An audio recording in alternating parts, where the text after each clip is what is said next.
Hi guys, I'm Kesha. Welcome to the channel and welcome as always to our coffee times to discuss horror and movies. And today I'm here to talk to you about M3GAN. It's coffee time. So we all know what happened when the trailer hit. Everybody thought this was gonna be such a silly movie, and I went to it with an open mind.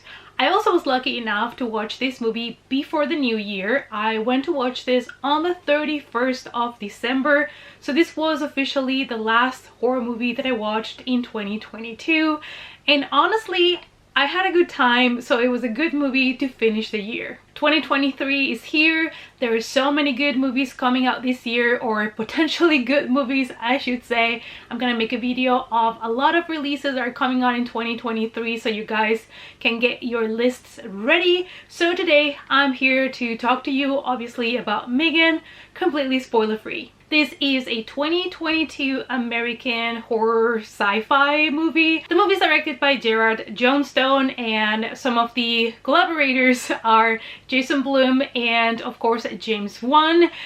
You can totally see the influence of James Wan in this movie for sure. The trailer went viral because of how kind of silly it all looked.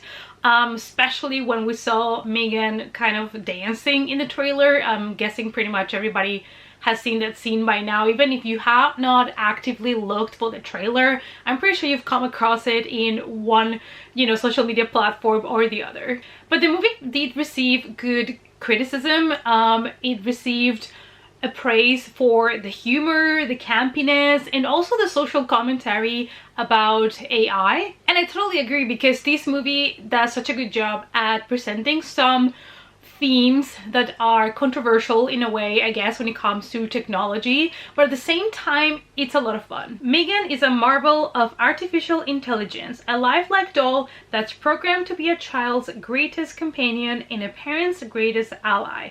Designed by Gemma, a brilliant roboticist, M3GAN can listen, watch, and learn as it plays the role of a friend and teacher, playmate, and protector. When Gemma becomes unexpectedly the caretaker of her 8-year-old niece, she decides to put all her energy into developing M3GAN so she can kind of help raise the kid with the robot. The movie is written by Akela Cooper, who also was involved in *Malignant*. And to be honest with you, the moment I left the cinema after watching the movie, I thought I would compare this to *Malignant*. Like, if somebody would ask me right after I watched the movie what you would compare this to, I would say *Malignant*, and I still feel like it. They are two complete different movies. They are not the same, but they have absolutely the same vibe. So I feel like if you enjoyed one, you might enjoy the other one as well. This is a dark horror comedy that it's kind of letting you know everything that could go wrong if we allow technology to take over some tasks that still should be kind of managed by humans, like raising up a child. Like, would you really let a robot raise up your child? When it comes to the character, let's talk about M3GAN, who is obviously our new kind of puppet doll villain here. So M3GAN basically can do absolutely anything. She will remind your kid to brush their teeth. She will explain them things about science. She will play with them, listen to them, and M3GAN adjusts herself depending on the conversations and the interactions that she has with the kid that she has been paired with. So above all, M3GAN is going to be your friend to the end. What makes M3GAN different from Chucky or the demon dolls from Puppet Master is that she is willing to do anything to protect her owner. Normally, the puppets turn against everybody, including their owners. In the case of M3GAN, she is going to protect the kid that she has been paired with. So basically, she's not really evil. It's like the actions of others that are making her upset and react in kind of violent ways. So Gemma works for a toy company, and she is at the moment under a lot of pressure because she needs to redesign one of their most popular toys, and she's basically running out of time to finish the project. So Gemma's already struggling with her job when life throws another curveball at her. Her sister dies sadly in a car accident together with her husband, and so their daughter Caddy is basically now under her wing. She has been chosen to be the guardian of Caddy, and she takes her home, but she is completely lost. She doesn't know how to interact with the kids. She doesn't know anything about kids. All the toys that she has at home are collectibles, things that you're not meant to play with, and she decides to put all her efforts and energy into developing M3GAN because she sees this as a potential new best friend for the kid. So M3GAN in the end was supposed to be a solution. She was supposed to be replacing Caddy's parents, which is already a red flag, and she's paired with Caddy so that they can develop an emotional connection, and she will learn and study Caddy to kind of adapt and change as their conversations and interactions progress. So all of these is raising up red flags when it comes to how far are we gonna take technology. The only thing I would critique about the characters in this movie is that Gemma doesn't really show signs of grief after she learns that her sister has just died, and she doesn't really reflect on that a lot. So I feel like her character could have used a little bit more of depth because we don't really dig deeper into her psychology, so the character at the end of the day is a little bit incomplete in my opinion. Now, different from *Malignant*, the acting in this movie is actually good. The acting in *Malignant* was done bad on purpose, but M3GAN has a lot of that kind of humor and satire as well, just integrated a little bit differently. I kind of wish that M3GAN would have pushed also a little bit the limits when it comes to that, and it would have been a little bit more silly than it was, but all in all it was really funny. What I really liked about this movie is that it deals so well with heavy topics like grief and loss and all of that, and even though we are in a kind of light-hearted movie with comedy and fun parts, you still get those kind of more dramatic moments, and they don't interrupt the fun at all. I think the way that they handle those topics and the way that they, you know, try to explain how loss and grief is for a child and how technology is not gonna fix it, I really enjoy that. Now, the movie has a slow pacing at the beginning until something really happens, but I didn't find that annoying at all. I was enjoying the movie so much. I was so on board with it and really excited to get to know M3GAN and start to see what she can do, what she says.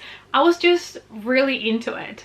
However, the plot is very straightforward. There's no like twists and turns, or don't expect like anything out of the ordinary. The plot, the storyline is quite straightforward. You kind of know what's coming, but again, that does not interrupt at all the fun. Another thing that I would maybe criticize is just that, you know, the way that they are portraying this as revolutionary technology. I don't think that's the case anymore for 2023.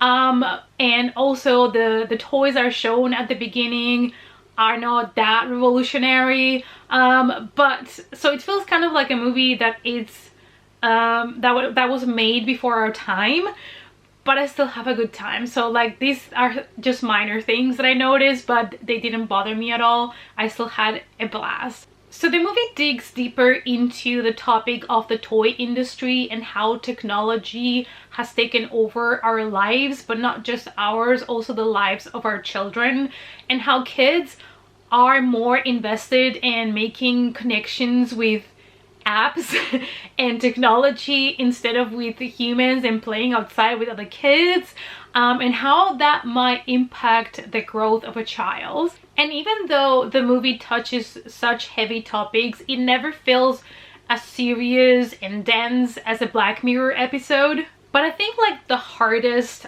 judgment here is passed on Gemma and the way that she decides to do things. She feels like she can use a robot to raise the kid that she's supposed to raise, and she just sees that as something completely normal, and that's scary. So the kid has just lost her parents, and now her guardian, instead of taking care of her, she's just basically giving her a robot so she doesn't have to, you know, deal with it.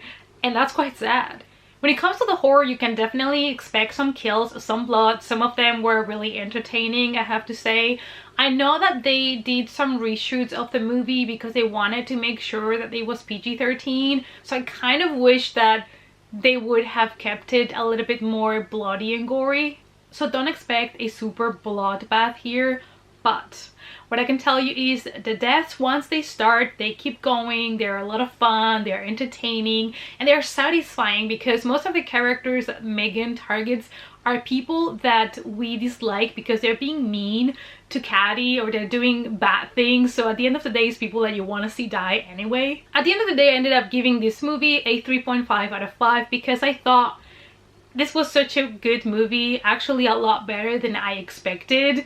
Might be also because I really did enjoy *Malignant*. It was one of my favorites. But that is such a personal choice. I feel like this movie, you're either gonna really enjoy it or totally hate it. Now, M3GAN is officially coming, I think, in most countries in January. And we all know that January is known for the month where all the bad movies come out. And that is so not fair for M3GAN because honestly, it's a great time. This is a movie that it's a comedy and the comedy works.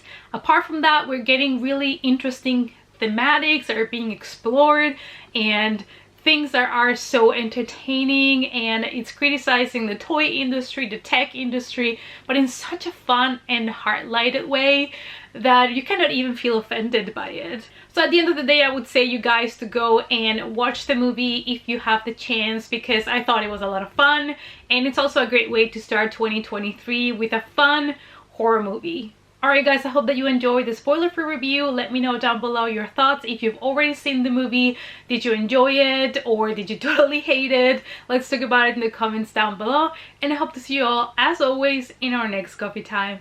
Bye!